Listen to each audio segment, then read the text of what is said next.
দেখা যায়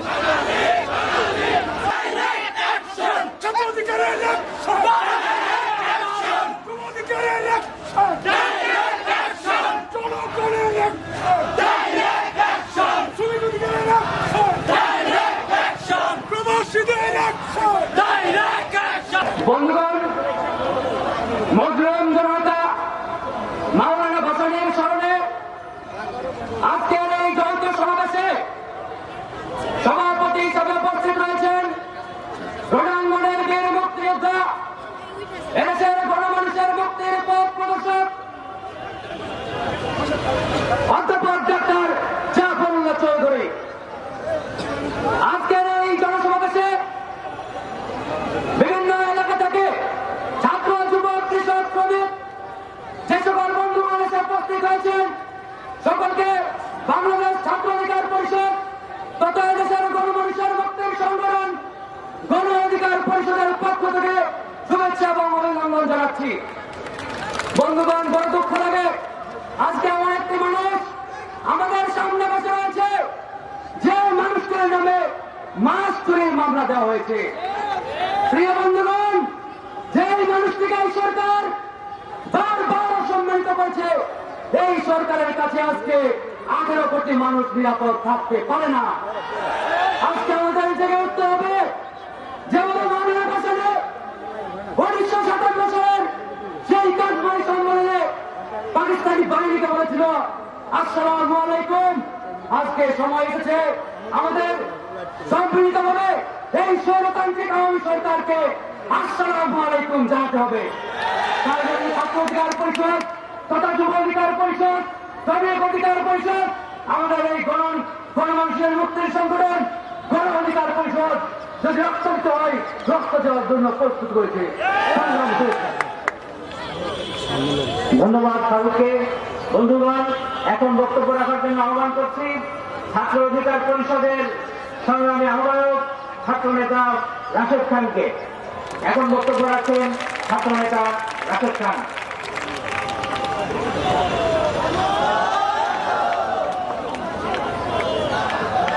আসসালামু আলাইকুম।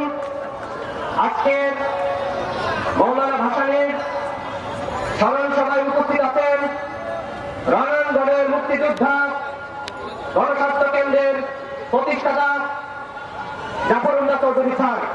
উপস্থিত আছেন গণসংহতি আন্দোলনের প্রধান সমন্বয়কারী জুনায়েদ সাকিব, মাওলানা ভাসানী পরিষদের নেতৃবৃন্দ এবং ঢাকা বিশ্ববিদ্যালয়ের ডাকসুর সদ্য সাবেক ভিপি নুরুল হক নূর। বাংলাদেশ ছাত্র অধিকার পরিষদের পক্ষ থেকে আজকে উপস্থিত সকলকে সংগ্রামী সালাম এবং শুভেচ্ছা। আজকে এই শহীদ মিনারের আশপাশে, শহীদ মিনারের আকাশ বাতাসে আজকে প্রতিধ্বনিত হচ্ছে মাওলানা ভাসানীতে সাহসী কণ্ঠে উচ্চারণ করেছিলেন খামোশ শব্দ, সেই খামোশ প্রতিধ্বনি। বর্তমান সময়ে আমাদেরকে এই স্বৈরাচারকে এই খামোশ শব্দে তাদেরকে বিদায় জানাতে হবে। আমাদেরকেও সেই ভাসানীর কণ্ঠে বলতে হবে, এই স্বৈরাচারী ব্যবস্থাকে আমাদের জানাতে হবে আসসালামু আলাইকুম। যেমনি ভাবে মাওলানা ভাসানী সেই পাকিস্তান সরকারকে জানিয়েছিলেন আজকে এই দেশে কেউ নিরাপদ নয়। এই যে 1 দশক ধরে যে স্বৈরাচার সরকার ক্ষমতায় রয়েছে, এই স্বৈরাচার সরকার বাংলাদেশে একটি ফ্যাসিবাদী ব্যবস্থা কায়েম করেছে। আজকে বাংলাদেশে আজকে গণ খুনের রাজ্যে বাংলাদেশ পরিণত হয়েছে। এই অবস্থার মধ্য দিয়ে একটি দেশ চলতে পারে না। এই গুম খুন ধর্ষণের বাংলাদেশে আজকে মাওলানা ভাসানী তার যে আদর্শ সেটি অত্যন্ত প্রাসঙ্গিক হয়ে দাঁড়িয়েছে। তার আদর্শকে বুকে ধারণ করে এদেশের তরুণ সমাজ, মেহনতি শ্রমিক মানুষদেরকে আবারও জেগে উঠতে হবে। এই সরকারের বিদায় ঘন্টা বেজে গেছে। এইভাবে আমাদের উপর নির্যাতন করে, আমাদের উপর নিপীড়ন করে আর ক্ষমতায় টিকে থাকা যাবে না। আমাদেরকে সাহস বেশি পয়েন্টে কথা বলতে হবে।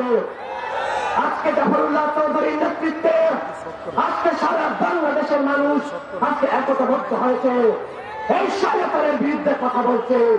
তার সূচনা এই শহীদুল্লাহ থেকে আসতে শুরু হলো। বাংলাদেশ ছাত্র অধিকার পরিষদ সবসময় রাজপথে ছিল, যে কোনো স্বৈরাচার বিরোধী আন্দোলনে, যে কোনো নিরপেক্ষ আন্দোলনে সবসময় বাংলাদেশ ছাত্র অধিকার পরিষদ অগ্রণী ভূমিকা রাখবে। জানাই সংগ্রামী সালাম এবং শুভেচ্ছা। শ্রদ্ধা স্মরণ করছে আজীবন নির্যাতিত মানুষের পক্ষে, নিপীড়িত মানুষের পক্ষে যে মানুষ লড়াই সংগ্রাম চালিয়ে গেছেন, মহান স্বাধীনতা যুদ্ধের সর্বপ্রথম এবং সর্বপ্রধান স্বপ্নদ্রষ্টা মাওলানা আব্দুল হামিদ খান ভাসানীকে আমরা দেখেছি। মাওলানা আব্দুল হামিদ খান ভাসানীর আদর্শ আজ কোন সংগঠন অনুসরণ করছে না। বাংলাদেশের একমাত্র একটি ব্যক্তি আমার চোখে পড়েছে, যিনি জন্ম থেকে মৃত্যু পর্যন্ত মাওলানা ভাসানী যেমন ক্ষমতার সাথে আপোষ করে নেই, সবসময় নির্যাতিত নিপীড়িত মানুষের পক্ষে ছিলেন, এমন একজন জীবন্ত ভাসানী আছে আমাদের আজকের অনুষ্ঠানের সংগ্রামী সভাপতি ডাক্তার জাফরুল্লাহ স্যার। আজকের জীবন্ত ভাসানী এই ঐতিহাসিক শহীদ মিনার থেকে ডাক দিয়েছেন, যুদ্ধ শুরু হয়ে গেছে বন্ধুগণ।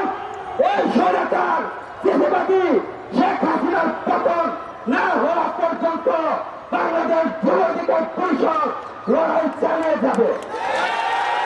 আমরা দেখেছি যে আওয়ামী লীগ প্রতিষ্ঠা করেছে মাওলানা ভাসানী, সেই ভাসানের দল চুরি করেছে বর্তমান আওয়ামী লীগ, এবং ক্ষমতাসীন বিএনপি যখন এসেছে সেই ভাসানের প্রতীক চুরি করেছে সেই বিএনপি। বিএনপি ভাসানী প্রতীক চুরি করেছে, আওয়ামী লীগ ভাসানের দল ছিনিয়ে নিয়েছে। আমরা যুব সমাজ মাওলানা ভাসানের আদর্শের অনুসরণ করে আমরা ওনার যে পথ আমাদেরকে দেখিয়েছেন সেই পথে লড়াই সংগ্রাম চালিয়ে আমরা স্বৈরাচার ফ্যাসিবাদী শেখ হাসিনা পতন করেই ছাড়ব। বন্ধুগণ, আমি মাওলানা ভাসানীর সাথে আমি আওয়ামী ষড়যন্ত্রকে আসসালামু আলাইকুম বলে বিদায় জানাচ্ছি। ধন্যবাদ সকলকে। ধন্যবাদ আপনাকে। সম্মানিত বন্ধুগণ, এখন বক্তব্য রাখার জন্য আহ্বান করছি বাংলাদেশ গার্মেন্টস শ্রমিক সংহতির সংগ্রামী সভাপ্রধান, গণসংহতি আন্দোলনের অন্যতম নেতা তাসলিমা আক্তারকে।